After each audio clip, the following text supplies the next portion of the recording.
Hey everyone, and welcome to the Ability 411 again. It's Rachel and it's Wednesday, and I'm your host. Sorry for such a late video. I had a pretty busy day. I actually coach these senior ladies all over 60 who are cheerleaders for these senior games. And it's pretty funny watching someone in a wheelchair try to teach a senior who can barely hear or see how to do cheerleading. So it's good. It's a good laugh. Anyways, but it's very fun. So I was busy with that today. But today's topic, or this week's topic, is about our heroes and who inspires us to go on and with positivity.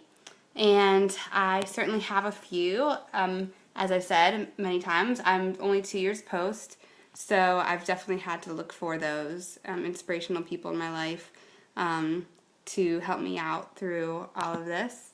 And I have a few. When I was first hurt in the hospital, there was this lady named Frances, and she was like this volunteer who went around just talking to the new injuries and helping out, basically. And we just had a lot in common, and we clicked. We were both C6. We were both complete injuries. We had very, very similar functions, like as close as it gets. As far as feeling goes and ability and movement goes, we were very similar. But not just that, she was in her 40s when I met her in the hospital, but she was hurt when she was 24. I was 24. She was an aerobics instructor, and I was an aerobics instructor. She was very active, I was very active, so we definitely, understood each other, and we just both had like the same outgoing personalities.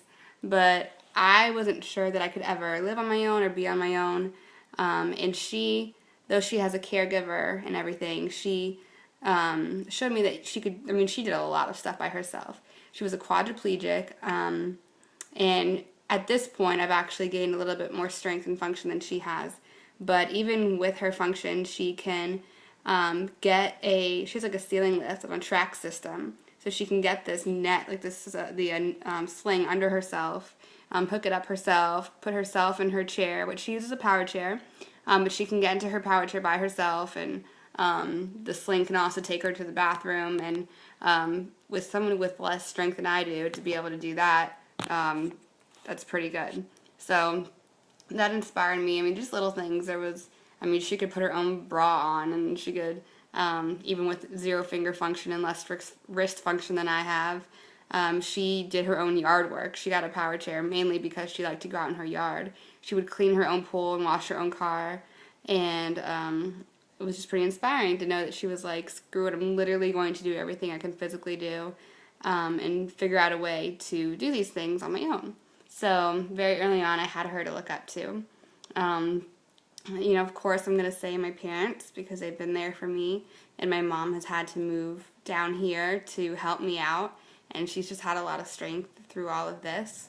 And I would definitely say, Chris inspires me to be a better person, because I want to be a better person for him.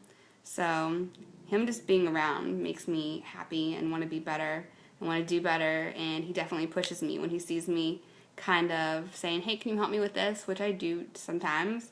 Out of the hospital, you get on this routine because you're so used to people helping you that since they're there, you're like, well, since you're here, can you grab that, or can you do this?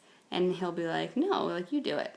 So he's definitely inspired me to be like, you're right, I have to get on this mindset that, and to not ask for help when I don't need it.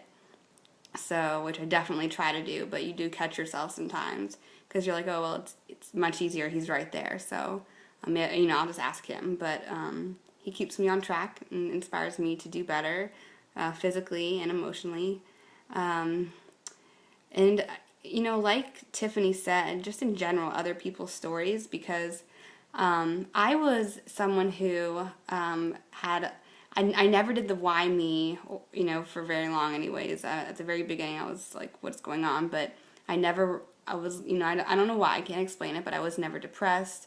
I was never really like, why me? I was never mad, but I did have jealousy. And it's weird. It's not jealousy for able-bodied people. It was for people who were lower level injuries than myself. So like when I was in rehab, I would see people who were very low level injury, obviously being able to use their hands and being able to do sit-ups and all these things, and I was jealous. I was very jealous, and I was like, okay, well, they'll be able to be independent, but will I ever be able to be independent? But then I had to realize that it's all relative, and there are people who are, who have higher level injuries than I do, and that, someone complaining about being tired from walking around, how that might, kind of annoy someone who was a lower level injury para. Maybe me complaining about, my arms or my shoulders hurting after rolling around would annoy someone who doesn't have the use of their arms. So, we all complain, it happens. We all have our bad days, and I certainly have them. But I have to remember that, I have it pretty good. And, I just have to remember that, and to not, get down on myself because I can't use my hands, or because I don't have any ab muscles. I don't have the flat stomach that I used to have at all. I have this intense quad pooch. So, I just have to remember all of that is like, not a big deal. It's not, get over it, basically, is what I have to tell myself, and realize that a lot of people have it worse than I do. So, when I see other people getting through their struggles with a smile, and, it makes me want to smile and get through my struggles as well.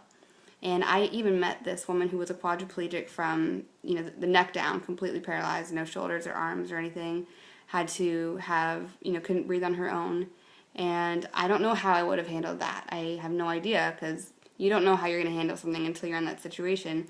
But she this happened to her when she was like 12. And her last name was Ellison.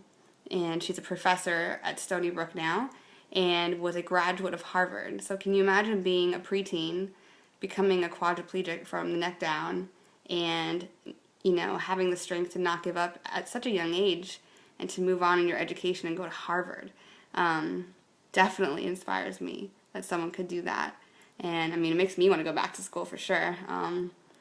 I was actually just at my college, East Carolina, yesterday, the one that I graduated from, and I did a few talks there yesterday, and I was there, in the middle of the week where there's students everywhere, and I was like, man, I want to come back to college. So, seeing people, move on with their lives and do all these things, like go to college and get a job, and things that I haven't been able to do yet, because it's just 2 years post, I'm still getting myself together. It's definitely, a testament to that it can happen, and maybe it will happen, or it will happen if I want it to. So, all of those people inspire me, and I'm not going to end this video without saying that Christopher Reeves hasn't inspired me, because I wouldn't be where I am without him. Maybe I don't know him, maybe I never saw him speak personally, but I know that I wouldn't be in a world that was as accepting of people with disabilities as they are now, much more than they were 20, 30 years ago, and it's literally because of him. So, and many people who came behind him as well, but he really did start it. So, hats off to you, Christopher. And so, yeah, that's my list. Those are my people. And, again, sorry about the late video, but I had to help those senior cheerleaders cheer. So, I will see you all next week with a new topic. Have a good weekend.